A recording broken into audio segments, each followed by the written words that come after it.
আসসালামু আলাইকুম রহমতুল্লাহি বারাকাতুহ।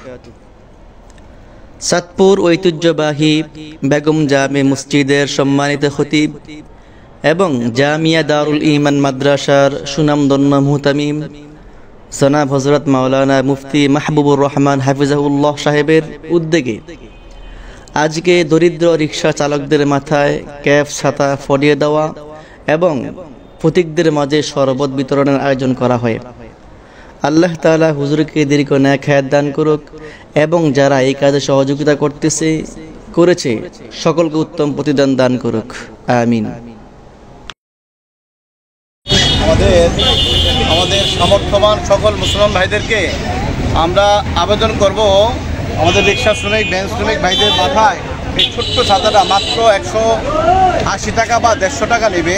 এই ছোট্ট ছাতাটা যদি তাদের মাথায় একটু দেওয়া যায়, তারা রোদ থেকে একটু বাঁচার একটু ব্যবস্থা পাবে।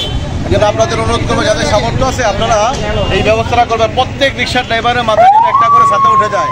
আমাদের ইমামদের অনুরোধ করবো, আপনারা উদ্যোগ নিন, মুসলিমরা সারা দেবে ইনশাআল্লাহ।